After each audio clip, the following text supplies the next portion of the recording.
Hi. This episode, I share my interview with Dr. Keith Smith, co-founder of the Surgery Center of Oklahoma. Also, I share good news, everyone, and music by Chris Melanchuk. All that in this episode of Healthy Schmelthy. Yeah. Healthy Schmelthy. Yeah. Healthy Schmelthy. Yeah. Hey there, welcome to Healthy Schmelthy. I'm Rishi B., your public health master of ceremonies. Healthy Schmelthy is the fanciest, schmanciest public health podcast, demystifying the perplexities of healthcare and wellness. I'd like to take a moment, so sit right there, to thank you very much for listening. I'd be much obliged if you, listener, dear and kind listener, subscribed to Healthy Schmelthy on iTunes and left me a rating. That gets the word out about this here little podcast. This episode, I talk with Dr. Keith Smith, co-founder of the Surgery Center of Oklahoma, one of America's premier cash-based hospital facilities. They deny all insurance and post all of their prices on their procedures on their website, surgerycenterok.com. That's Surgery Center, the letters O, then the letter K. In the light of the many failed healthcare reform efforts, I think what the Surgery Center of Oklahoma has done by opening up healthcare to the free market could provide some good ideas to legislators. You can read more about that and what cash-based hospitals can offer the country in a Time article, which is on the Healthy Schmelthy Facebook page and also the Healthy Schmelthy show notes for this episode at rishib.com. So the interview is coming up, but first, I imagine many of you are wondering, hey, who is this Rishi B guy?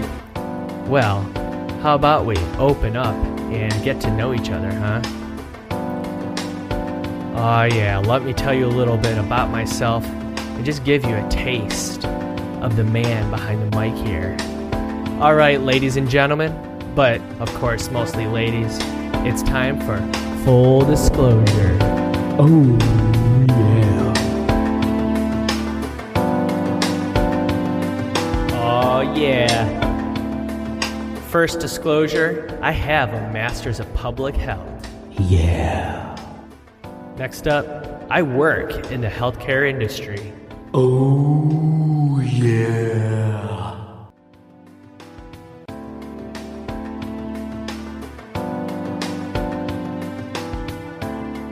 Okay, before we get into the interview, I talked to your doctor, and they said you could use some good news. Good news, everyone!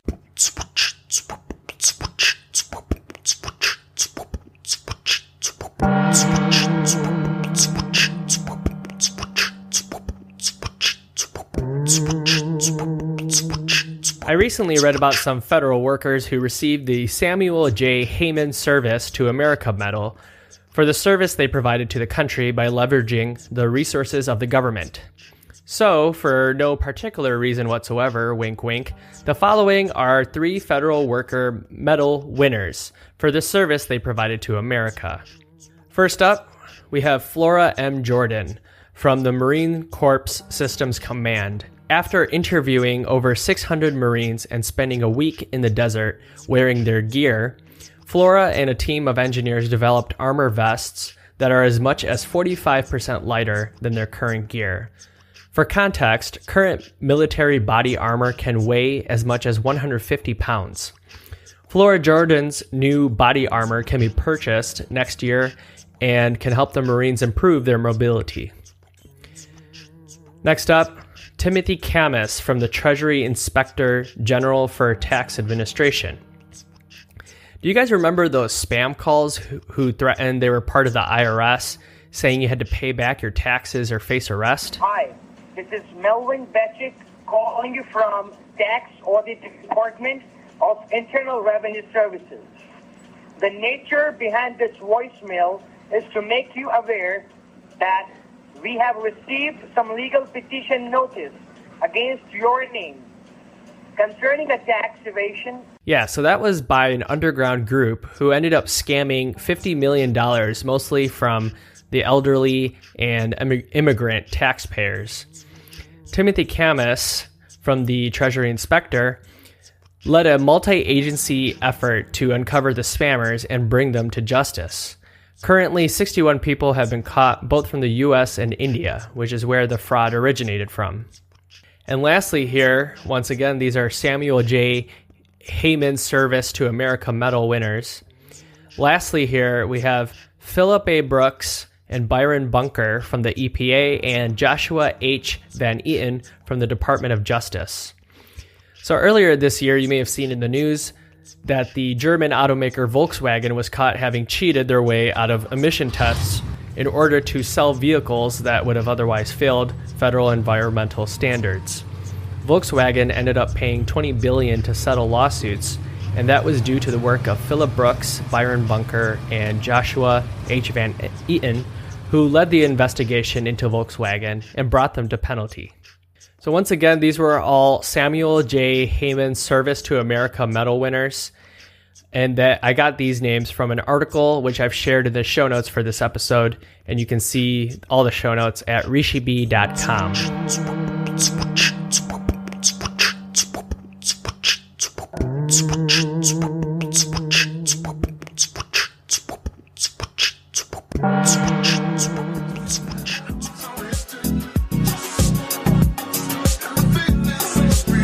Okay, we're really moving now, folks. A quick note, music for this episode is courtesy Chris Melanchuk, American electronic musician, DJ, and record producer.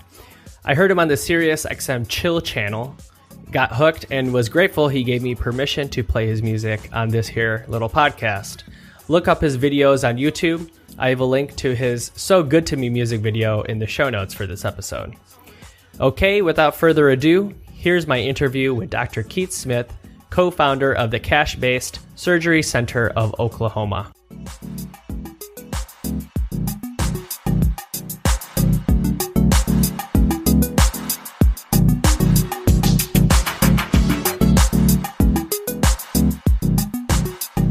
Before we get started, how about you introduce yourself to my listeners and a little bit about what the Surgery Center of Oklahoma does.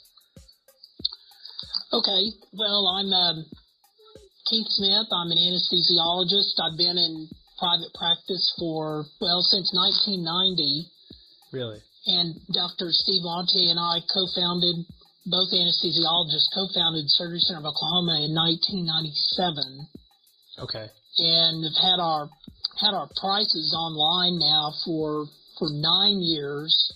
We've always been unapologetic advocates of the free market and believe that the market works all the time. You're either in sync with it or you're not. If you're not, you just suffer its consequences. Sure. But that's really the problem we've thought all along in healthcare, is not that the market has failed in some way, but that it's mostly been absent, or it's not been allowed to work because the various cronies have gotten together and, tried to carve out their special safe place.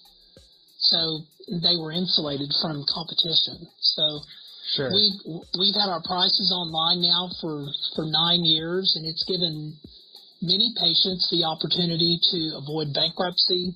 It's given many patients the opportunity to walk into a competing facility with a printout of our prices and ask them, to step up, or we're flying to Oklahoma City. And so it's caused a bit of a stir, because I think our putting prices online has caused some competition in areas where it was otherwise absent. It's frankly been fun to watch. Sure, yeah.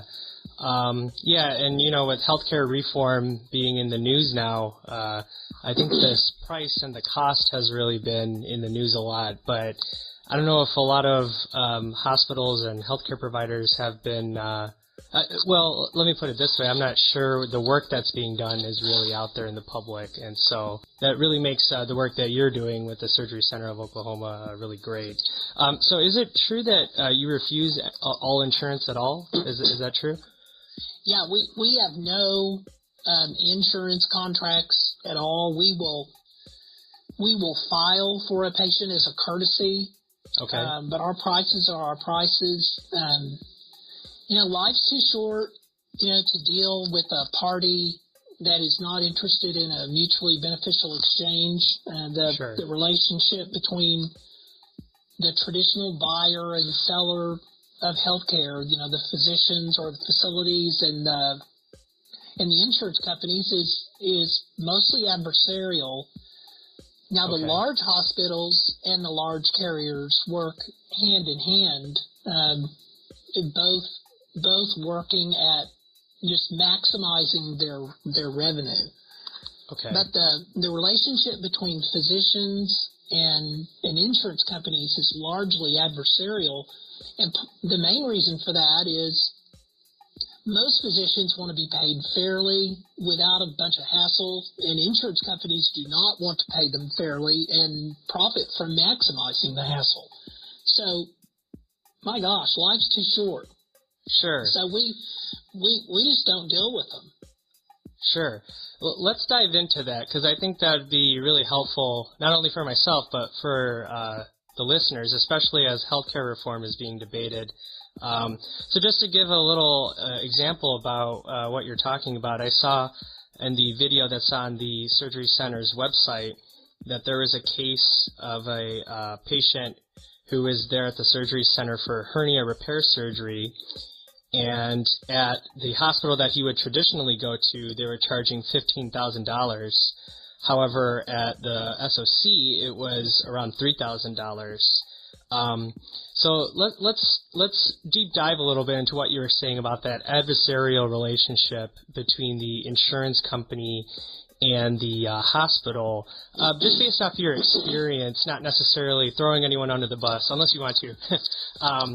But what do you think it is that's leading to that adversarial relationship? And, this patient saved almost 5 times the amount by going to the SOC. What do you think that is that's feeding into that?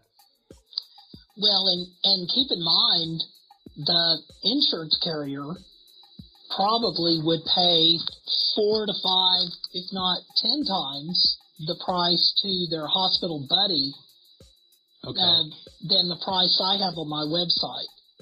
Okay. So, people need to understand these insurance companies, they make a lot of money by first being dealt a very large bill that they can discount, because these insurance companies charge employer groups a commission or a percentage of the savings that they can negotiate.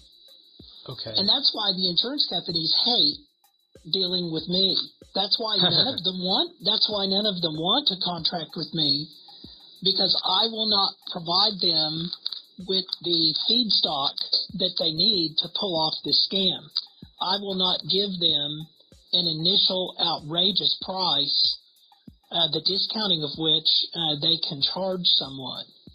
So, there are a lot of procedures on our website for which the price is less than someone's deductible if they're insured, and they can actually buy surgery at my facility many times for less than what they would spend just meeting their deductible obligation, never mind the 20% of the balance up to the maximum out of pocket. Right. So we see a lot of patients that have insurance that come here, but many times they're scratching their head wondering, why am I paying $1,200 or $1,500 a month for a policy I can't use when I can actually, buy my surgery here at Surgery Center of Oklahoma or the other facilities in the country that have emulated in some manner what we've done. So that the price differences are stark. The insurance companies, as counterintuitive as it sounds, want no part of honest, upfront, reasonable, transparent pricing, because then they forego the opportunity to steal from an employer group through this discounting scheme.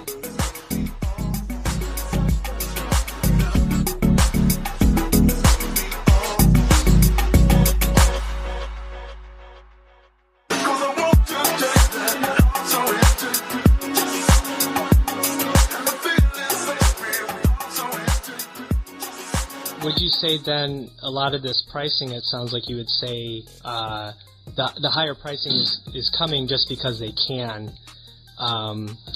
And so would you agree with that? Because, I remember a few years ago, it was out in the news about this black book, quote unquote, the insurance and hospitals, these large insurance companies and these large hospitals that you're referring to, they kind of have this bargaining that they do back and forth to kind of see how high they can put a price.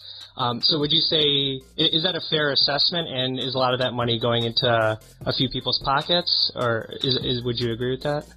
Oh yeah, and the best way to illustrate this is what I call the saga or the story of the $100 aspirin. Okay. So a hospital charges $100 for an aspirin, and they gladly accept $5 for the aspirin after the insurance company has discounted that aspirin by 95%. The hospital's happy to accept $5 because they only paid a penny for the aspirin.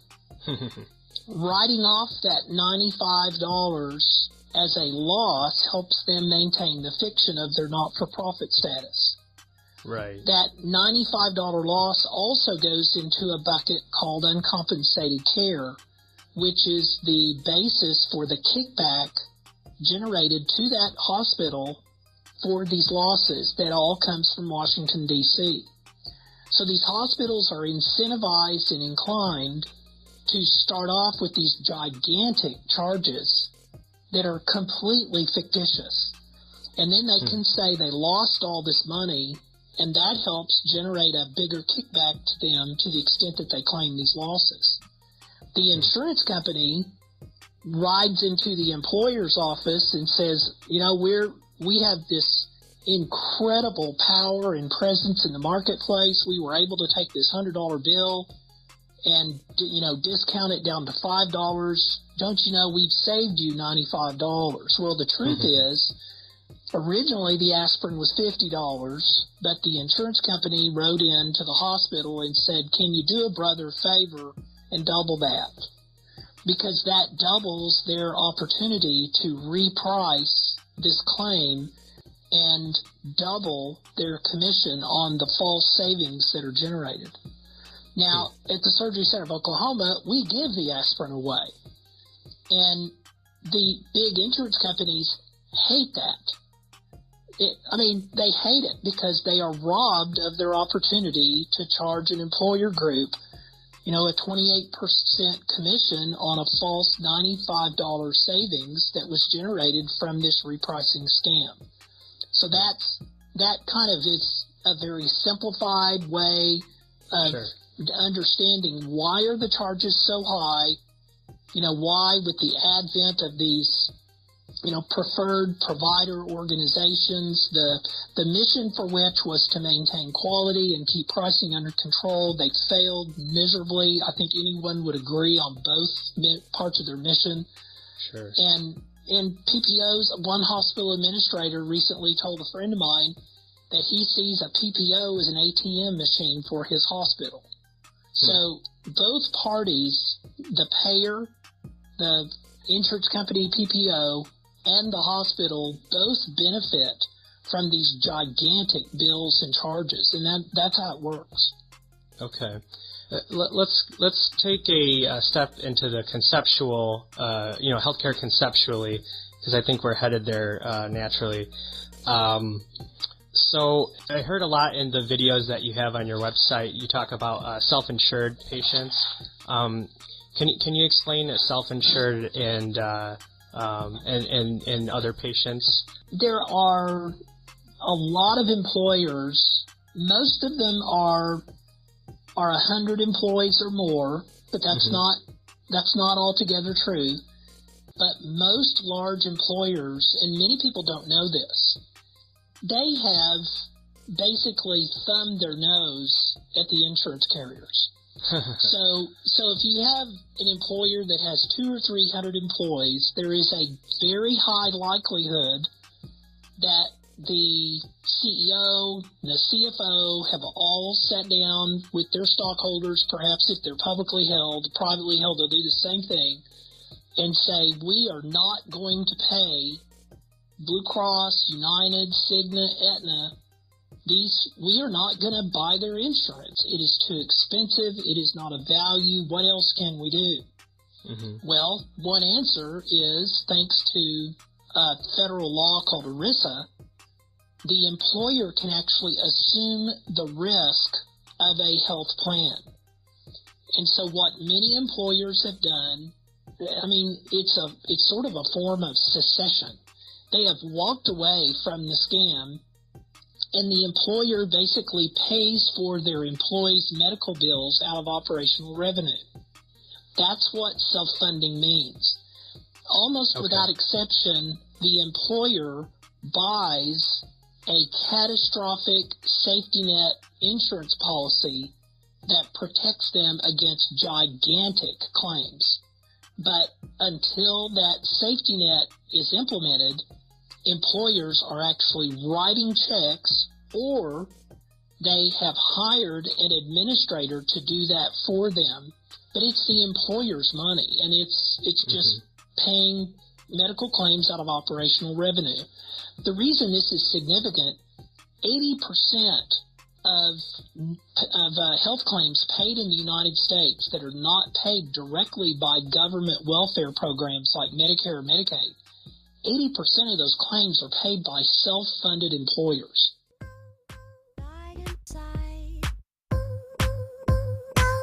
It's you.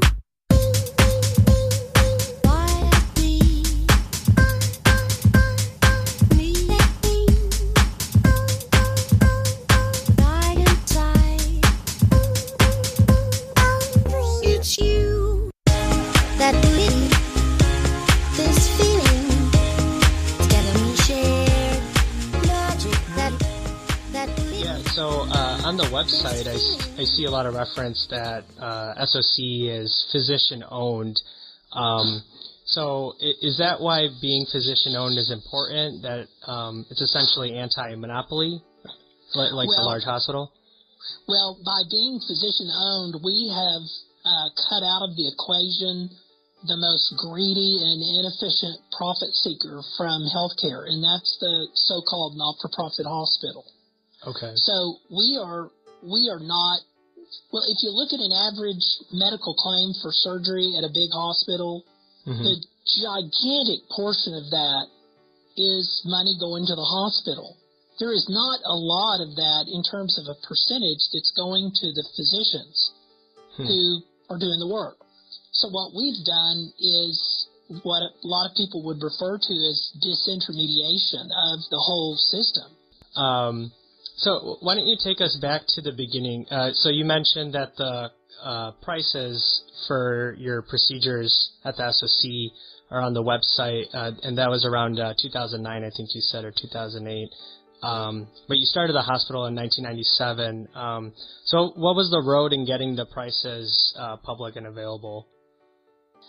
Well, that's a good question. We had been quoting prices on the phone for 9 or 10 years, because patients would call and they would say, how much is it, a breast biopsy going to cost? And, we had a list, and my staff would call and say, hey, we have a patient on the phone and they want to know how much is their hernia going to cost, fixing that. And I said, we've quoted that before. Aren't you writing these down? So we had developed a list of bundled cash prices for people who called in and asked.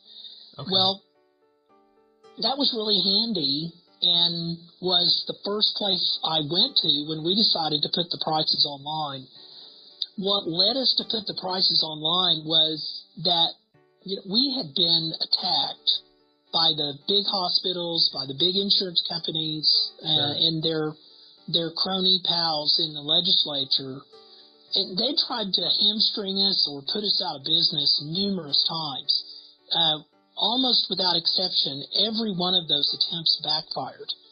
Because we were seen in this marketplace as an underdog that was actually providing reasonably priced healthcare services to, people who didn't have insurance. I mean, we were just not part of the price gouging club. Okay. So in 2004, the insurance companies stumbled I'm sure working with their hospital pals, they stumbled upon an attack and a solution for them which really hurt us, and that was stacking deductibles. So what they did was, we were not in any insurance networks at all because the insurance companies hated us.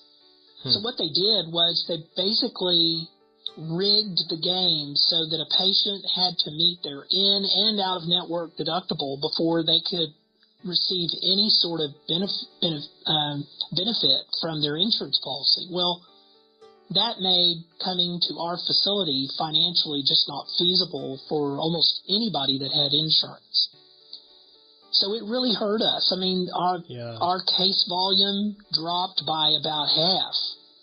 And we were scratching our heads wondering, what are we going to do?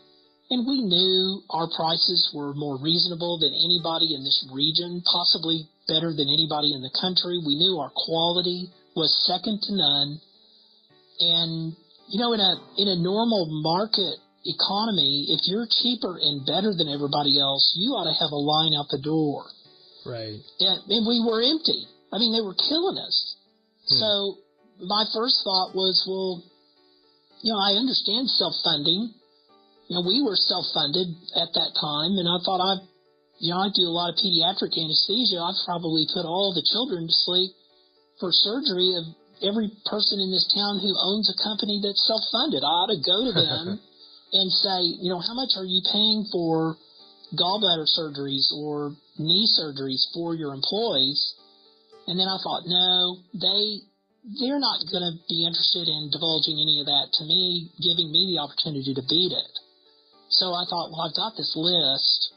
Why don't I just create a list that's all-inclusive for every single thing that we do and show it to these employers? And then, the idea hit me, let's just launch a website and show everyone.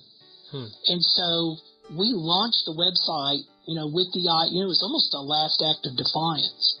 Sure. But we had some goals in mind. One, we wanted to make ourselves more known to those people who had the sticker shock. Those people who were uninsured, the self-funded community, high deductible, HSA, that crowd. We also wanted to start a price war. We thought, how cool will it be if we put these prices out there and others have to match it? That'll just be a good thing. Competition is great for the consumer. And then the other goal we had was to better understand all of the scamming, thieving stuff that happens behind the veil, because we didn't understand all of this repricing stuff and uncompensated care ripoff. We had no idea what was going on. We did not know all of those things until we put the prices online. And so I like that the prices on your website was kind of born out of necessity. That's how all the best ideas are kind of born, it seems like. Yeah.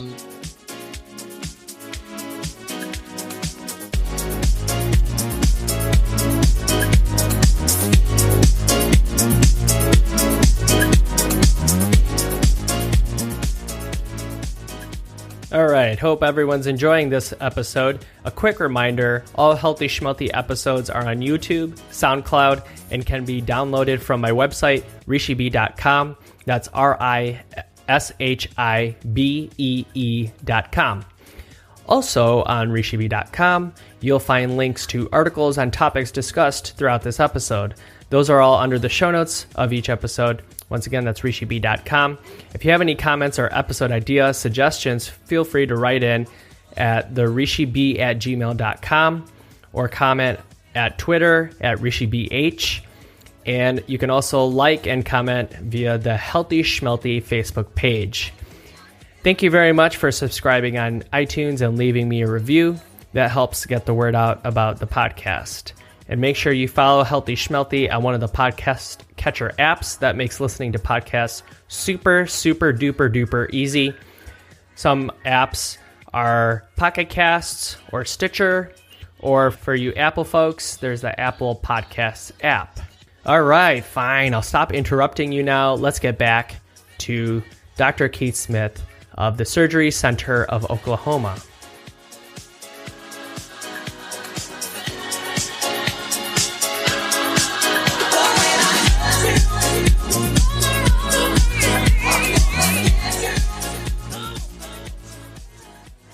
One thing that you touched on was quality, and cost and quality. Those are kind of big topics. I feel like for people who pay attention to healthcare, not sure how much it gets out there in the public. But one thing that I thought was interesting that I saw online in your videos, you were talking about how kind of naturally, because of your business, the way that the SOC's model is set up. Because of this light that you have on your hospital, because of the direct contracting and the prices being available, now there's going to be a spotlight on quality. Can you talk a little bit about that? About how the SOC factors in quality of care? Yeah, a lot of people would say and have said in attacking our model that you get what you pay for. Mm-hmm. And while that's largely true in a functioning marketplace, I think you would be hard-pressed to describe what's going on in the United States in healthcare or medical services delivery as a functioning marketplace. High prices really are not an indication of quality. High prices are an indication of a lack of competition. So if you go to an area where the prices are very high, typically what you find is a big hospital system that has completely monopolized the area, and the prices are exactly what you would expect. Mm-hmm. When prices are lower, and by the way, if they monopolize the system, then in the whole area, they don't really have any concerns about quality because, after all, they have a monopoly. So they typically have bought out all of the primary care practices, and they're going to get referrals whether they're delivering something that's any good or not. If you go to an area where you find lower prices, that typically means there is competition going on. There is someone in there that is mixing it up. And you can't just compete on price when you're in a competitive marketplace. You have to compete on quality. And that's what the market does. Whenever markets are free and competition is allowed, prices trend down and quality trends up every time without exception. So I used to think there was not a relationship between price and quality, but I've come to the conclusion, as has my friend Jeff Rice, who founded Healthcare Blue Book, there is a relationship between price and quality. It's inverse. So typically, the lower the price, the higher the quality. And it's because the marketplace is so dysfunctional. But if you find lower prices, that means someone in there is working very hard to get business from buying customers. And they do that by providing unsurpassed quality and reasonable pricing. There are people are armed with some skepticism when they, well, how in the world can they do this for 1/10 of what this hospital is charging? And fortunately, that question is much less frequent now. Now the light is shifting over to the price gougers. Why are you charging 10 times what these guys are and claiming to not make a profit? So the light, though, does shine on the one who is providing a more reasonable price. And so the demand for shockingly better quality really is on me. And I have to do it. I have to show it every day. And that's what we do. I mean, we take that charge seriously. And the patients that show up at the Surgery Center of Oklahoma that are fully armed with just outrageous skepticism are my favorite patients, because they leave here having had an experience like they've never had at any other facility, and they know that they have truly been recipients of value. Let's expand on that. So let's get a little bit into the conceptual as we wind down here.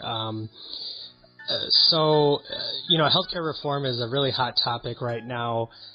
So it sounds like you would say that as far as reform, we need to make the healthcare system more of a free-based market system. Is that what you would say? Yeah, I mean, free markets means that buyers and sellers interact in mutually beneficial, voluntary ways, and that their choices are maximized. Mm-hmm. Every single thing that government does to intervene, ostensibly to protect the consumer, is always about lining the pockets of the big players whose lobbyists, work so hard for them in D.C.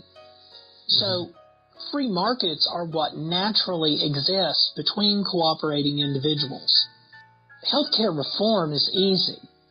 The default system is one where people naturally cooperate.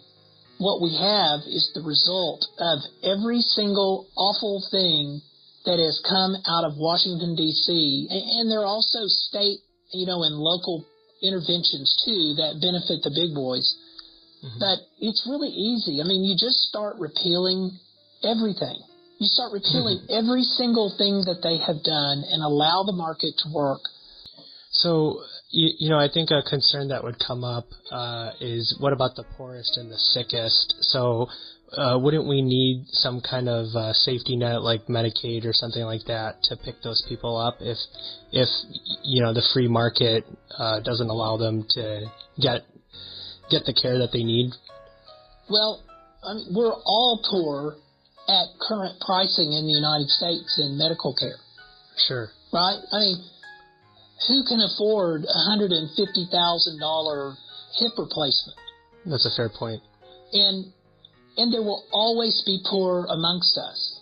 My argument is that if you allow markets to work, prices will fall so dramatically that the percentage of people who truly are too poor to purchase their own health care will fall dramatically. Also, as prices fall dramatically, the cost of buying catastrophic insurance falls dramatically. Whenever somebody asks me, what about the poor? Well, I mean, my first question is, are we talking about an individual that you know? If so, you tell me your intentions and I'll tell you mine, and we'll figure out a way to get them taken care of. I mean, as a physician, I would be willing to donate my time. Some people who are characterized as poor might actually be able to pay for the cost of the supplies for their care, and then the physician services could be donated. But if you really want to look at the poor, the first question to ask someone who really asks that as a skeptic or naysayer is, are we talking about a certain individual, or are you wanting to discuss the poor in an abstract, aggregate sort of thought? Because if you're going to consider the poor in the economic aggregate, you must, I think, also on the other side of the balance sheet, consider the aggregate contribution that the market is playing in healthcare right now. For instance, if a total hip replacement at the Surgery Center of Oklahoma is $15,499, which is our price, and the same hip replacement across town is $140,000, then I think you could fairly say on a ledger that if the person had their hip done here that was going to have it done across town, they've saved about $125,000. That savings must be taken into account in the aggregate to make the argument for free markets in healthcare if we also are going to consider the poor in the aggregate. I think the poor deserve better than to be considered in the aggregate as part of a herd, because everybody, these are individuals, and And I think all of these questions, what do we do for the truly poor and destitute? Those are local and charitable solutions. And really all we have to do is look to Houston in the last few days and see what in the world happens when there is true need and devastation. I mean, you've got people from Illinois down there with their bass boats volunteering to, get these people out of harm's way. That is our natural calling, and that's what people naturally do. They naturally help people out, even if it's not localized. So I for one believe the poor deserve better than to be thrown into the net of the most corrupt and inept and violent invention of mankind, and that's government. I think the poor deserve better.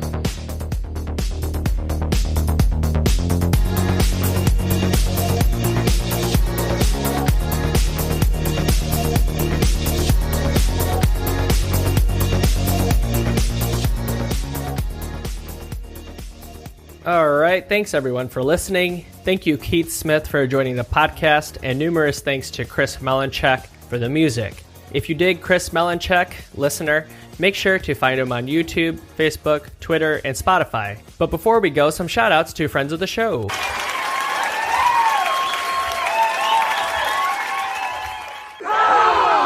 To get a shout-out, make sure you reach out to me or leave a comment at rishibi.com at one of the episode comment forms, or write in to therishibi@gmail.com, like Sion did. Sion wrote in and said, I really enjoyed the How We Know Earth Isn't Flat episode. It was great to learn all the scientific tidbits proving the Earth is round. Christina also wrote in about this episode, and she said how much she enjoyed it, and she also said she liked Karthik's question about the Foucault pendulum. Well, Sion and Christina, glad you enjoyed the episode. Good news to you. So I mentioned in the episode that the rapper B.O.B. Was going all over Twitter and social media questioning whether or not the Earth really is round or not. He now has a GoFundMe page in case you haven't heard about this. You can find more information about this. I posted something about it at the Healthy Schmelthy Facebook page.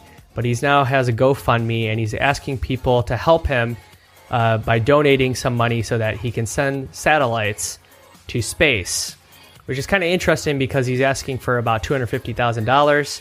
I'm not sure that's even half of a satellite.